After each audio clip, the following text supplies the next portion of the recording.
get going in just one moment. As you're joining, please, if you would, mute your microphones to limit background noise. A couple of quick housekeeping notes. As you just heard, this session is being recorded, and we will distribute the recording typically within 24 hours in a follow-up email. Throughout our session tonight, please don't hesitate to raise your hand, to send a question in via chat, to unmute and ask a question of any of our colleagues here on the webinar with us. So quick introductions, and then we'll turn it over to my colleagues. Joining us today is Allison Apsey, who has been an award-winning principal and a leader at the district and state for over 20 years, from elementaries to high schools. She's successfully opened a charter school, developed a secondary program around research-driven practices, and is the author of 4 books and counting right now. So with a co-author here on the screen. Our second colleague this evening is Dr. Emily Freeland. She's got more than 29 years of experience, including administrative positions at the state, district, and school levels, as well as a classroom science teacher, which we need sorely now in secondary levels. Emily, want to go back in the classroom?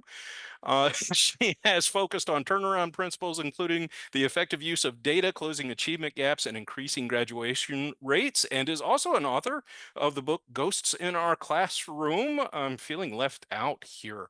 Okay, Jessica Gomez is last but not least. She is a distinguished education leader with more than 24 years of experience in California, and is the Director of Continuous Improvement and Accountability in Menifee Union. She's had 14 years as elementary principal in Title I schools and really focuses on people first practices. And I think that was the topic of the book that she wrote with Allison. So, ladies and gentlemen, you're very fortunate this evening to spend some, we are very fortunate this evening to spend some time with you. So we look forward to your questions and challenges as we go. Okay, well, welcome everybody. Good evening, good late afternoon, depending on where you are in the world. So for me, it is late afternoon. I am in California with, I think, many of you here. So to get us going today, we'd love to hear from you and where you all are from. So if you could, in the chat, if you can go ahead and just drop your district, where you're from, your role that you're in, and one thing that you hope to cover today that we cover, and one thing maybe something that you hope to learn today. So I'm going to give you about a minute or two so that we can get to know each other in the chat. Okay, Amy, SBUSD, instructional coach. What district is that, Amy? Saddleback Valley. Oh, okay. Orange County, California. Yes. I'm in Riverside County, so close by. Not that close, but close enough. All right. Welcome, Summer. Nancy, welcome. Oh, right. Oh, hi, my name is Sarah, but she's under Ryan Green right now. So we got to keep that in mind. Just, make sure I don't address Sarah as Ryan. Sarah, please remind me. It's Sarah. Well, Ryan Green is my building principal, and I didn't get a link for this because I registered late. So there's probably 2 Ryans, but no problem. I'm the Sarah Ryan. So sorry about that, everybody. No worries. Good. Thank you for clarifying that. And Jose Luis, welcome from Los Angeles Education Partnership. And is it Mara or Mara? Hi, it's Mara. Mara. Okay, names are important, so we want to make sure we get it right. Okay, well, welcome everybody. Thank you so much for being here. And is there anything in particular that you guys want us to make sure that we cover? You want to learn tonight, or we were just here to learn whatever we can gain from the information? Oh, we have Lily from Alhambra. Yeah, we'll go ahead and just, if you want to keep adding, like Tony said, just keep adding to the chat as we go on. That would be great. Please make sure that you are asking any questions. There's plenty of us here to monitor the chat, and we'll make sure that we get to those this evening. Amy did share, she's hoping to learn how to inspire more teachers to change their grading practices. I think that's definitely something that we are all striving for, and it's definitely a journey. So you are not alone. And Mara said she would love to have a starter playbook. Oh, interesting. For adopting a competency-based, mastery-based grading from the get-go. Ooh, that sounds like a great idea. Something to think about for sure.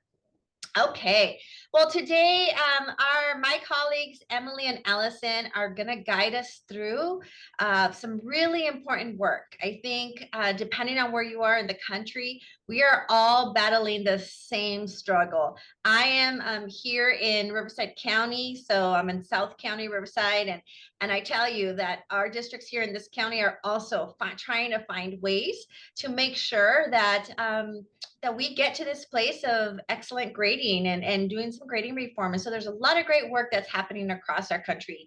But today, for today's purposes, we're just going to set the stage, right? It's the foundations of what grading reform is and why we would want to do it. So just kind of keep that in mind. It's very important to know the why behind grading reform before we even start to have that conversation. And with it, as you all know, there's some barriers and challenges. And we'll be addressing what those are. And we'd love to hear what some of your barriers and challenges are to moving this work ahead. And then lastly, we're going to be talking about action research. What is it? What does it look like? What does it feel like? And hopefully you'll leave this evening with some great new thoughts, some new strategies, and some new ideas. And so with that, I'm going to go ahead and hand it over to my colleague, well, Tony first, and then he'll hand it over to Allison. All right, so ladies and gentlemen, thanks again for joining us this evening. And if you're familiar with the work of Douglas Reeves, you know he speaks very passionately about the power of feedback. Feedback is one of the most impactful practices in which we can engage. Grading, in Doug's words, is a subset of feedback. There's feedback from teacher to teacher, student to student, principal to teacher. All of that are forms of feedback. There's even feedback in terms of our students' behavior, the way they engage with our work, and the grades that they get are a subset of that. So keep in mind that all of this and everything we're going to talk to you about tonight is about the power of feedback and ways that we can be more accurate, more specific, and more timely in that feedback.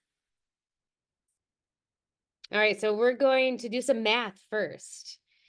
We'd like you to take a look at this grade book and determine, using whatever system you use or a system you recently used, determine what the final letter grade would be for this student using your system.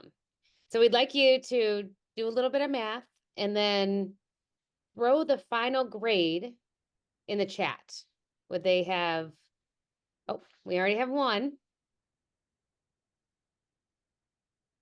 Mara, is that for, gotcha. Mara is quick at math. She is. Let's see what others say. What would the final letter grade be? Yeah, sorry, the data nerd in me, Allison, is averaging all of that, and those missings are throwing me for a loop. Stesha, I'm not sure if that's how you pronounce your name, but you please correct me if I'm wrong. She said, are the categories weighted? So go ahead. Sorry. You said my name right. Thank you. Okay. Awesome. Okay, good. So Stesha, you get to decide. Are the categories weighted? What is your grading system? So we do that here. So okay, thank you. Yes. And you're not alone. So Nancy says 60. We have 1 A-, we have 1 D. What else do we have? Give you another 20 seconds to drop your thoughts in the chat there. They're like really taking this math seriously. I can hear the calculator keys clicking. Amy's got a B-. Okay, then Jose, a B. Okay. So interestingly, we've had this opportunity to do this activity with, well, Doug has done it with teachers across the country, and all of us who do this work has also done this activity with teachers across the country, and it is consistent. I actually just did this with a group of high school teachers in Massachusetts, and they provided grades that are across the board from the same district, even teachers who are from the same school, giving a different letter grade to the students. So we have same student, same performance, and different grades from A to F. Oh, and Amy's correcting herself. Her grade would have been an A. Okay. It's interesting because in webinars like this, we have people join us who are passionate about fair and equitable grading practices. So For you, you look at the grades a little bit differently and maybe in like a non-traditional kind of way where we're not going to put such heavy weight on missing assignments. But in our schools, we put heavy weight on missing assignments and make it, it's almost not recoverable at some points for students when we're looking at grades. So taking this information and recognizing that grades mean different things to different teachers, even in the same content area in the same school, let's talk a little bit about what is the purpose of grading for students, for parents, for teachers. Share with us, and you can unmute and share the purpose of grading, or just go ahead and throw it in the chat. And while you're thinking about that, Mara said, so important why we need frameworks. The gradebook is owned by the teachers, which is part of the challenge. And it is interesting because when we're involved with action research around fair and equitable grading, I have teachers who want to bring that gradebook activity back to their colleagues to really help all of us understand the importance of collaborating around these practices. So what's the purpose? So Alice and Nancy wrote in that grading should show mastery of the standards. Nancy, I think we would probably agree there. Mara said it is to provide a snapshot for how students have achieved and mastered the content standards. And Amy said the purpose is to communicate the students' level of mastery of the standards. I'm sensing a theme. And I love that. Like, yes, I think we're all on the same page as far as what the purpose of grading is for students, for teachers, for parents, demonstrating its feedback about their mastery of the content. But what do grades often communicate? They often communicate effort. I think they're supposed to show, just like everybody said, mastery or how much a student knows about a subject. But often, I mean, I would hear teachers say things like, well, I need to teach him self-discipline. It's like, well, no, you don't teach self-discipline. You teach biology, but ultimately you teach students. But it's used as a carrot and a stick. It's often used as a stick. Yes. Thank you so much, Jose. And true, like absolutely we teach those SEL skills within our content areas, but are our grades designed to reflect those SEL skills, or are they designed to reflect learning? Allison, can I just chime in real quick with a quick example that I just experienced with my own daughter? So she is a junior in high school. And she, in her Spanish class, I was checking her grades and she has an A, and I was like, well, that's great. You know, I am bilingual, and so is her, you know, both of her parents are bilingual. And so, but she's not that fluent. And I said, oh, wow, you're doing really great in Spanish class. And she says, yeah, well, if I go to the show, to whatever show is happening, I'm going to get 10 extra credit points. And if I fill this thing out, if you fill this out, Mom, then I'll get another extra 10 points. And I said, whoa, wait a minute here. So this A really isn't reflecting what you can do in Spanish. It's just showing you that you know how to play the game. Yeah. Right? And that's exactly what's happening across our schools. Yes, absolutely. Yes, I see thumbs up. Yes.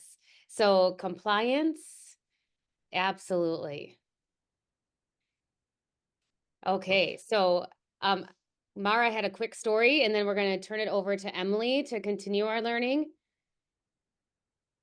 All right, so Mara writes in, one summer she met with 30 families for students who failed core courses and in some cases were not passing to the next level. When looking at the teacher's grade books, I could not make heads or tails of how the final grades were achieved. Unfortunately, Mara, you're reminding me of my own grade book in my first year in the classroom. So I created a set of courses under my name and gave students the opportunity to demonstrate mastery in order to earn the necessary credits. That is very proactive. Thank you for sharing that. And interesting, Mara, it makes me think of a conversation I was having actually with a high school in California.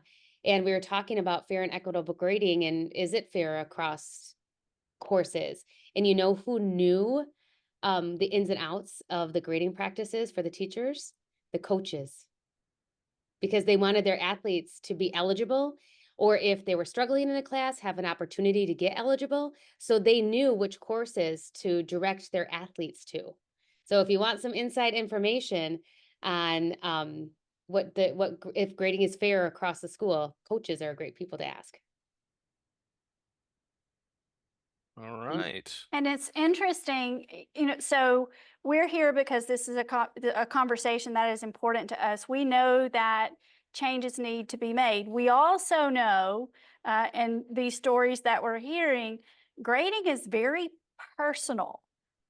We come up with our grading systems a lot of times based on our experiences, even when our district or our school sets certain parameters, we find ways to work both within and without them based on what we believe and what our experiences have been. So, saying that grading reform can be simple, it absolutely can, but simple does not necessarily mean easy, because these can be super emotionally charged conversations. So let's talk about, what are some steps we can take into this? First is avoid unnecessary fights.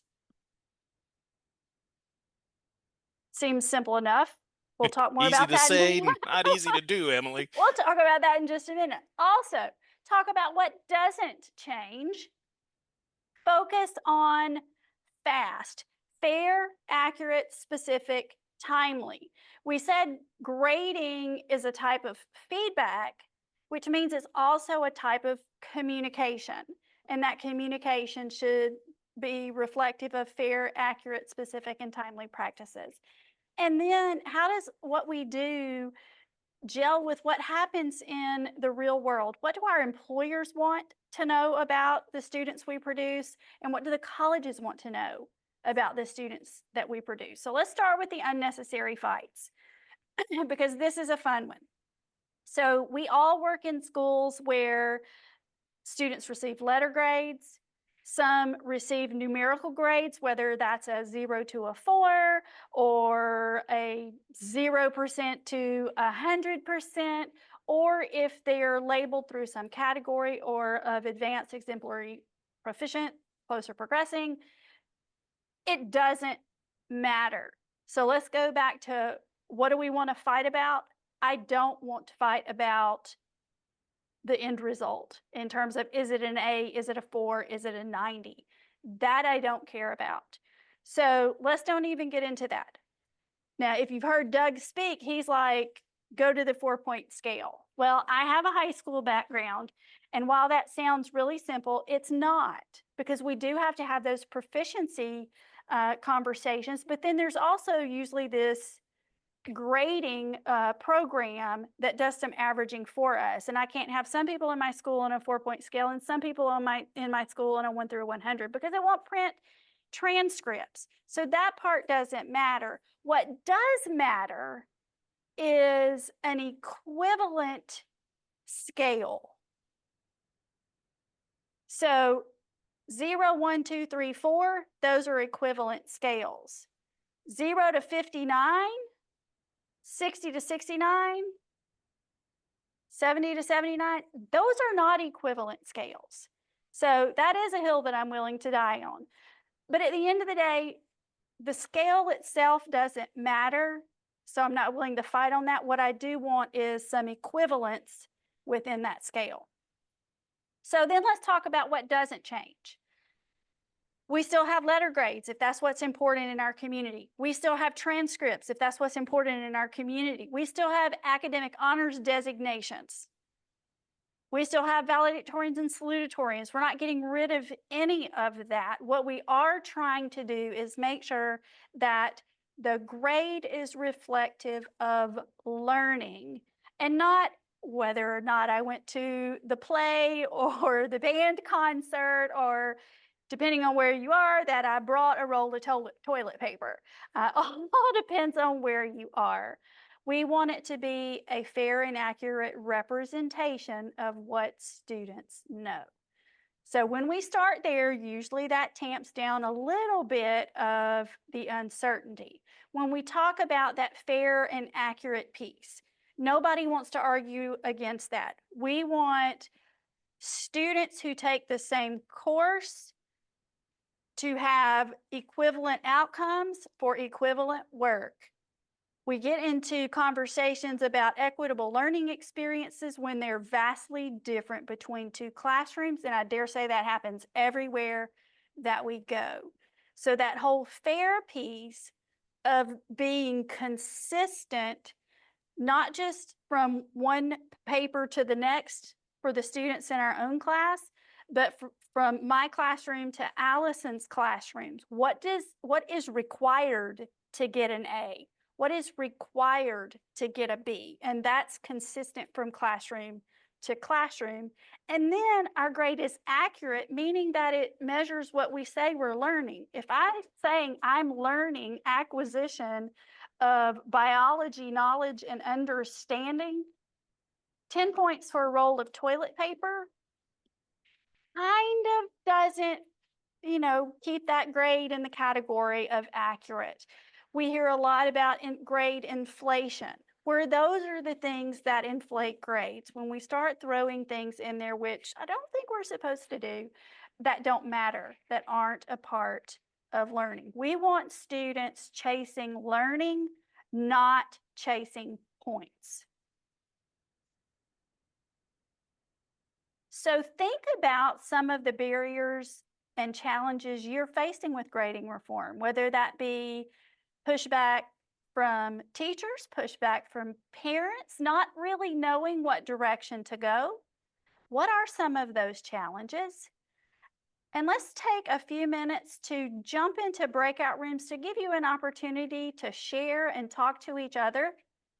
We'll spend about 4 minutes, so be pretty quick because we're a small group. What are some of your barriers and challenges? And how can we continue that conversation? Tony? All right, ladies and gentlemen, gonna send you into breakout rooms here. Be about 3 or 4 people per room. It'll close in 4 minutes. So here we go. Again, the questions are what are some barriers or challenges that you are facing with grading reform? And we'll see you back here in 4 minutes. All right, ladies and gentlemen, welcome back from the breakout. Please feel free to share some of the barriers or challenges that came up in your conversation or that you are facing now. What's in the way? Obviously, we have some very passionate folks who are thinking deeply about this. So what's in your way as you're thinking about making changes to the grading practices and policies around you? Please feel free to unmute and share. In my group, we talked about Lily and Tyler, we talked about mindset and the way teachers, back in my day, as like, okay, that really doesn't hold a lot of water, but the concept of, I told them, and we all kind of agreed that if we can just get rid of the 0, that's like the first step. That's a and start. 50, let's start at 50. And then Tyler brought up a good point. If we get rid of the other end, the extra credit, like bringing in your ticket stub, even though you can't speak a word of Spanish, now you're gonna get an A in Spanish. It's like, what? Anyways, yeah, the mindset and getting rid of a 0 is really the first step. Great points. Thanks for sharing from your group, Jose. And Jose, I'm going to pile on here because those conversations or teachers, it's so frequently, well, I can't give something to students for doing nothing. I get it. I'm okay with that. Then do a 0 to 50 scale and F through A is a 10-point increment. We have places that they call it 50 base or 50 minimum and it's like, I can't give a kid a 50 for doing nothing. I'm like, okay, I'm okay with that. I understand. Then just flip to the other end so you can hold on to that 0, but you've not given it more power than any other number on the scale. And of course, the sarcastic me on the inside is like, well, how big of an F does the kid need to make us feel good about it? But rarely do I say that out loud. I just think it, but an F is an F. Go 20-point increments. I really don't care. Just make the increments equal. Thank you, Emily. Other challenges? Thumbs up there from Jose. Other challenges? Lisa, is that a hands up? Yes. I had the privilege of attending our Fearless Schools podcast recording that will drop on January 1. And one of our colleagues, who's a superintendent in Denair USD, she said she finally made the decision as the district leader that we were going to pull the Band-Aid off because we've been talking about it for almost 2 years and we're just going to do it. And we're done talking. So we're going to have some bumps. We're going to have some hurdles. We're going to have celebrations. We're going to have tears, but we are moving forward to action. And I loved Terry's phrase of we're going to pull the Band-Aid off and we're going to move to the next steps. I know that some of the questions that were submitted and the struggles address like, where do we go from here? We've been talking about it for a year and a half. So One's been doing it for 18 years. yeah, exactly, Tony. Good point. So it's like, let's just rip the Band-Aid off and do what's best for kids, what's fair and accurate. Let's get it done. Yeah. So I think, Lisa, you just teed up like our transition into action research so perfectly. And I took the cue and advanced the slide. Good job, Tony. Thank you. It's like we know each other's minds. Yes. So, just real quick, 3 like quick low-hanging fruit, immediate fixes for grading is, as we've been talking about, to modify the 100-point scale to make A through F categories equivalent. And I've had the same conversations with teachers as a principal, and now in the work that I do, teachers saying, I can't give a student something for nothing. Like I can't, those students who turn it in but don't get it right, I can't give the same grade to somebody who turns in nothing. And we start with, okay, what are you willing to give them then? Like, if you don't want to give them a minimum 50, can you give them like minimum 49? So it indicates like they did not turn in the work, and it shows in your grade book that they actually did not turn in the work. And so just like having those conversations of, well, what are you willing to try? And then another immediate fix is using professional judgment rather than the average to determine the final grade. We don't have to worry about the negative impact of a 0 on a 100-point scale if we're not using the average. So, and then 3, immediate intervention, same day, same week for poor, missing, or late work. Like having a catch-up day once every couple weeks and giving students the opportunity to redo work, provide some reteaching, provide an opportunity just to catch up. I So was one of the hoping you would mention the catch-up time in the cafeteria. do you want to elaborate there, or you didn't want? Yeah, so Doug described this in one of his books. He talked about that immediate intervention time is literally the catch-up time. It was spelled ketchup like the Heinz 57 variety, and it was that. And when students missed assignments, they didn't get the 0. They immediately got sent to the catch-up time, had the opportunity to do that assignment. Then in many cases, they didn't have consistent time, space, or a supportive environment at home to do, and they caught up and they got returned to their classes. It was really pretty amazing. Yes, yes. I worked with a group of teachers who implemented ketchup, mustard, mayo, and pickles. And I'm trying to remember what everything meant, but like the pickles was if you have everything done and you don't need to reteach, then you got to pick one of these assignments. A mayo was makeup, and ketchup was catching up on work. I just can't remember the mustard, what that one meant, but Doug talks a lot about, right, but how powerful for teachers to implement that practice and then share the progress students are making as a result of that practice. And Doug talks a lot about inside out change and this idea of try-in rather than buy-in. Like if I go to a school district and I share all of this research and all these different kinds of practices and set the stage for the implementing fair and accurate grading practices, I'm not looking for teachers to buy into what I'm selling. I'm looking for them to try in. And as a principal, like, what are you willing to try? Given all that we just learned, what are you willing to try? And that's where this idea of action research comes in.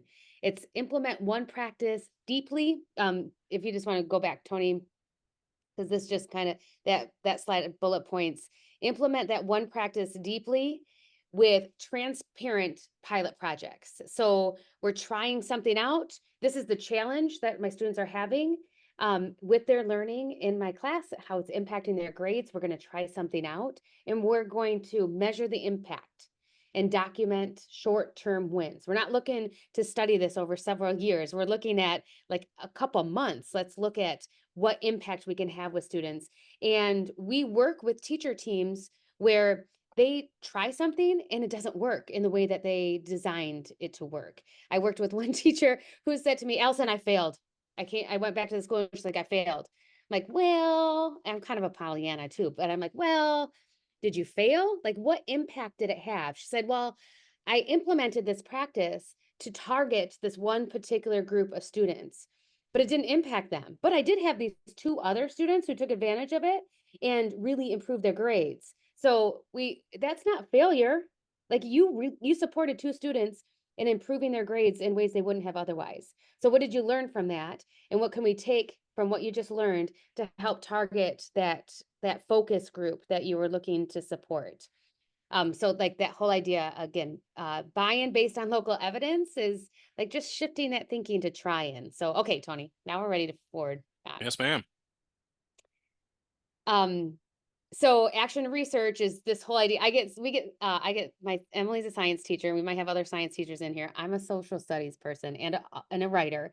So I don't wrap my head around the science and math as easily as they do, but I'll get some science teachers who push back on this idea of action research, because we don't have to have a control group and a group where we're implementing this practice. We're not like writing papers. What we're doing is trying out a practice, and we're looking at what are the results of that practice. We're identifying a challenge, identifying a practice, like a research-based practice, whether that's through local research, something that works in our school or our district, or scholarly research. And then we take a look at what are the results. Yeah, thank you for that timely forward of sliding, Tony. Thank you. And we can go ahead to the next slide. So action research, challenge, practice, results. And my colleague Emily does a lot of this work also, and we're also working on putting this all together in kind of a playbook, like I think Maram or somebody in the chat mentioned. But these are some action research projects where you can see there's like, this is like an adult science fair where teachers are putting their projects on these trifold boards where they're outlining what was the challenge, what was the practice or intervention that we put into place, and like, let me show you the data. Here's the results we got. And you cannot even imagine the professional learning, collaboration that happens during these adult science fairs. And I have to give Emily the floor for a minute to talk about this, because this is an area of passion for her also. And it's, if you ever want to know what teacher efficacy looks like, this is it. The teachers who do this work, who actually try something and take the opportunity to collect the results from this, know the impact of their instruction. They know that what they did made a difference. And it always makes some positive difference. So Allison and I both have had, experience where the teacher like, it didn't work. I didn't reduce the number of Fs that I have by eliminating zeros for missing work. Okay, well, who did it impact? Well, we saw a lot of movement in the middle. Okay, so it had impact. Now let's talk about something else that we can do for those students that we missed this go round. So it's one of the most eye-opening experiences that teachers have, whether they were part of the action research or they are learning from their colleagues in the action research. But this, my friends, is collective efficacy on display for everyone to see, and the attitudes and the excitement that comes from those teachers as they share what they did, why they did it, how they did it, and then the results is what makes all of the work that we do just so gratifying, because they can see it. Emily, I love somebody put in the chat. Was it Tony that put in the chat about a group of educators in Connecticut engaged in the process and demanded that their union negotiate it into their contract? And I'm working with a group of teachers through this inside out change in Massachusetts who are, they're designing recommended grading practices for their colleagues.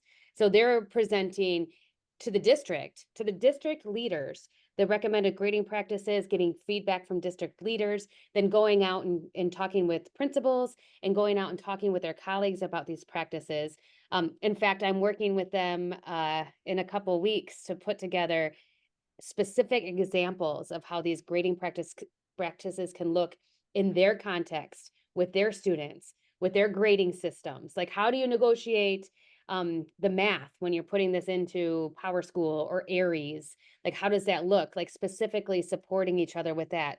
And you know, when it comes from the teachers, then we know we can tap into that collective efficacy, but also they're gonna buy in and get on board a lot quicker than if it comes from top down. All right. So, ladies and gentlemen, please don't hesitate to send additional thoughts, challenges, or success stories. We'd love to hear those in through the chat. I'm looking at the questions that were submitted prior to the webinar, and colleagues, I'll toss these out to you all here to respond to. I feel like we've addressed some of these.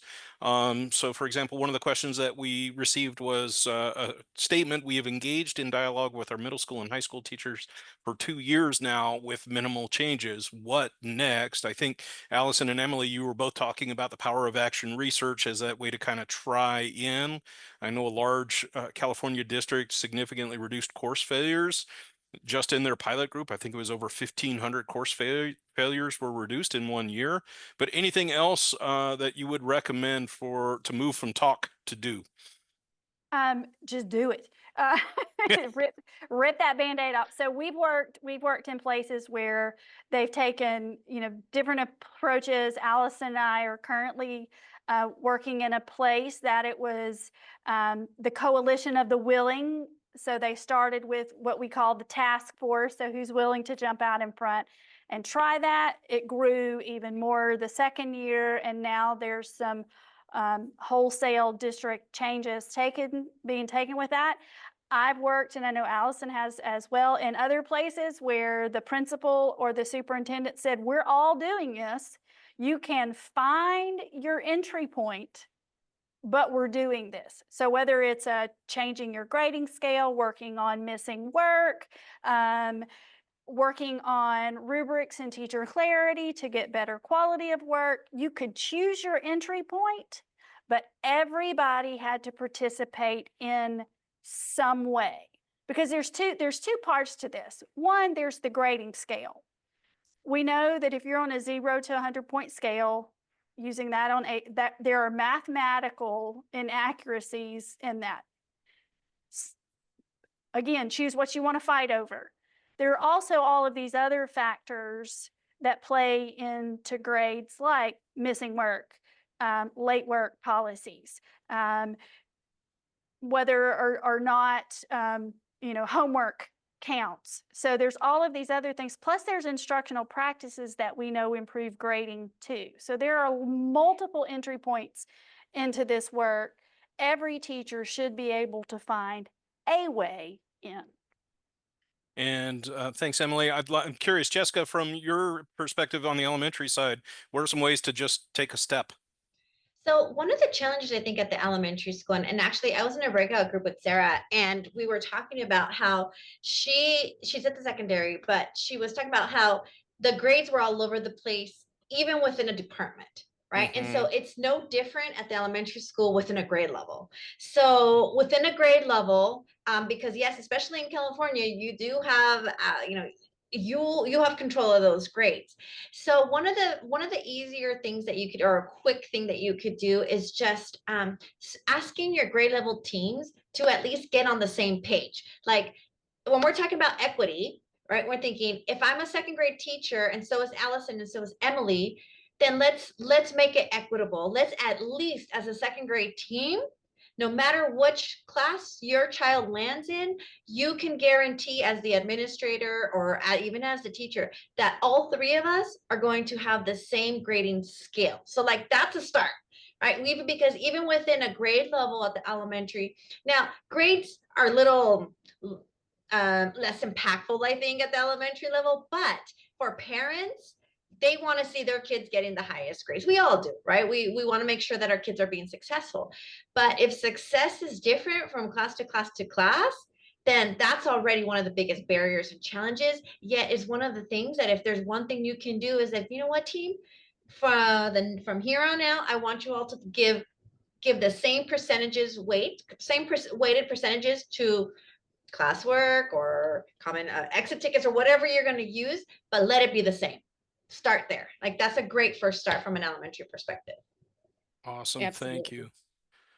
So It's Allison, I'm not sure. This one's kind of got me stumped. I was the gen ed side of an inclusion classroom, so I have some thoughts, but I'm curious, Allison, Emily, or Jessica, this question is, what is a fair method for determining grades for students with disabilities who participate in inclusionary classrooms? Yeah, so it's interesting to have that conversation about the difference between accommodations, modifications, interventions, and scaffolds. So when we're talking about a free and appropriate public education, only students who have different designated learning goals on IEPs don't have necessarily access to the entire grade level expectations. Every other student does. So we have to look at what are the scaffolds that they need to be successful on that particular learning objective. And scaffolds means temporary support. So we're going to provide maximum amount of support in order for them to be successful. And then we're going to pull back in order to help them build mastery, competence, and independence. And when we're looking at, whether it's elementary or it's secondary, the content standards are like end of the year content standards.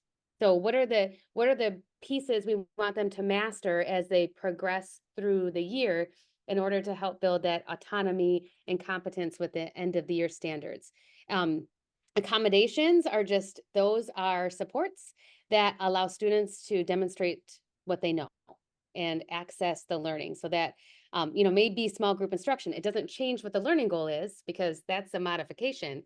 It has the same learning goal, but maybe the instructional delivery is a little bit different, or they have a quiet environment for testing. So really diving into, I think for our students with special needs, our EL students, our 504 students, anybody who needs tier 2 support, really looking at that difference between accommodations, modifications, interventions, that's where we reteach, and then the scaffolds, which are temporary supports. I think the key that you're talking about there is clearly communicating where those different supports have been put in place and where the student is functioning independently. And that often gets lost when we average things together. So transparency of communication sounds like a key in what you're describing. All Yeah, right. and Tony, even when we have those discussions with staff, teachers don't always know the difference between those different levels of support. So having a clear understanding as a staff, and then having those discussions about how does this impact grades? What does that mean? Absolutely. And then I think there's a couple of questions all with the same flavor, kind of how do you help people focus on the right things when it comes to grading practices, asking for techniques and strategies, and helping schools put this reform in place. And then the comment that I mentioned earlier, the district is re-examining grading practices after 18 years of standards-based report cards. So maybe let's take the first two ladies, the three of you. Are there any other things that you'd like to add about helping maintain the focus on the right things and folks just taking that next step that we haven't addressed yet? I think some of this speaks back to the fights and what will and won't change, and putting that all up front, and then it's what are we keeping the focus on? We're keeping the focus on learning. My catchphrase is and will continue to be, we want students chasing learning, not chasing points. So let's quit talking about how many points everything is worth, and let's talk about what an A looks like and means. What does a B look like and mean? And that also uncomplicates things when it comes to standards-based report cards. And I know that was one of the questions too. And we've all worked in areas or been a part of districts who implemented standards-based report cards. I think the intention is pretty much the same, but with all of those standards being listed on the report card, we can get lost in the weeds And mastering a standard or being close to mastering a standard really doesn't tell me what my child knows and doesn't know unless that report card is 10 to 15 pages long. And I have seen some that are. But, you know, what does it mean to be an A student? Does it mean I completed all of my work? Or does it mean that I can write a claims, evidence, reasoning essay to these specifications? And we as teachers across classrooms need to agree on that so we can swap papers and grade them. And because we are so calibrated with that understanding that we give students the same grades, same score on those. Emily, you're actually reminding me of a comment that Mara placed in the chat a while back, talking about portfolios as a way for students to really own their learning and speak to their successes through the evidence that they place in that portfolio. And I really appreciate your phrase of chasing learning and not points. Yeah.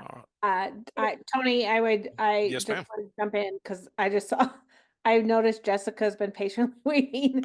Sorry, thank you. And I noticed she unmuted as I did, but I wanted to give her a perspective from her role as a district administrator supporting our clients, as well as a parent of a high school student. Thanks. Yes, thank you. So one of the things that I think when we talk about next steps or strategies and talking about like ripping off the Band-Aid, oftentimes we don't rip out the Band-Aid because we're waiting for everyone to buy into what we're doing, right? We're waiting for everybody to come on board so that for everybody to internalize the why and everybody to just be like, yes, I get it. So I'm finally going to do it. So this idea of buy-in is just, it's not going to, you're never going to get 100% buy-in. And that goes with any initiative you're trying to move, right? In your district, whether it's grading practices, whether it's PLC work, whether it's teacher clarity work. I mean, it doesn't really matter. The point is that at some point, you have to celebrate those small wins with those who are moving forward. So this idea, and that's what we talked about action research about, the local evidence, right? What is the local evidence of impact? And so start with that small group. Say, you know what, we're all moving forward and we're going to hold you accountable, but you continue to celebrate those who are having impact, because when you start to lift the voices of those who are having impact in their schools and their classes, then the rest will slowly come along. And then at some point, you know, you don't give options, right? At some point, your administrators have to hold people accountable. But starting with that idea of not waiting for everyone to buy in, because you're never going to get there in terms of 100% buy-in. Continue to move the work forward and celebrate those small wins and big wins, and find those pockets of excellence and continue to highlight them and continue to find those local evidence of impact. That's going to be, I think, one of the greatest things that we can do. Thank you, ladies. Ladies and gentlemen, if there are any other questions that you'd like us to address as we start to draw to a close, please feel free to drop those in the chat here or unmute. As you see on the slide, we are happy to support you in your districts. Please don't hesitate to reach out to us. We hope this won't be the end of the conversation today. Lisa has provided her direct contact information there in the chat. And all right, ladies, we got a question from Nancy. A problem in one of her schools is that half of the student body is on the honor roll. Ouch. The school is only rated 2 stars out of 5 on the state report card. Clearly, the school needs to collaborate and create a grading process that is aligned. Yeah, Nancy, you're reminding me of 2 students I got in my first year as a classroom teacher, both of whom had C's in reading. And as I put in the chat, one was reading at pre-primer, the other was reading at a 9th grade level in the 3rd grade. So they were definitely being scored on different things. But Allison, Emily, Jessica, I'm curious, you know, given what we talked about tonight, where would you suggest that Nancy start that conversation?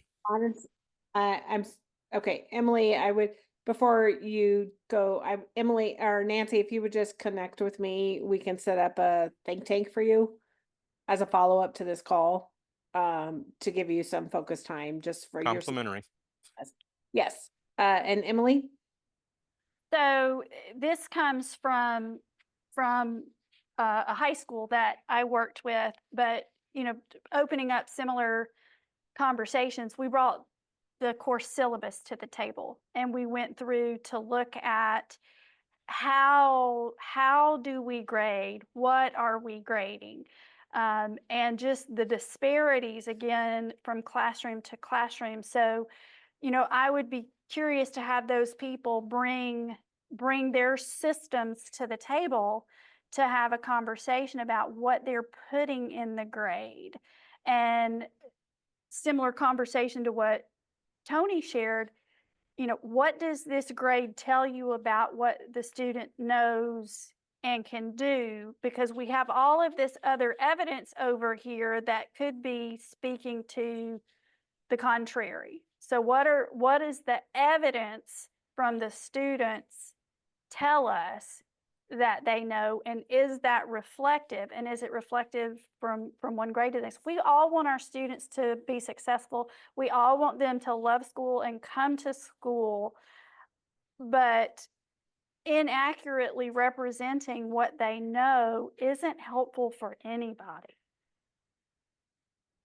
All right, ladies and gentlemen, we sincerely appreciate your energy and attention this afternoon or evening, again, depending on where you are in the United States. Please do not hesitate to reach out at any time to any of us here on the screen. We'd love to hear, again, your successes, your challenges, help you think through some possible approaches, and also hear your success stories. Thank you very much for joining us. Again, a email follow-up will include a link to this, and you should receive that within about 48 hours. And if you wouldn't mind, please join me in thanking our colleagues for bringing their knowledge and expertise to share with us this evening. I wish you all a great rest of the day.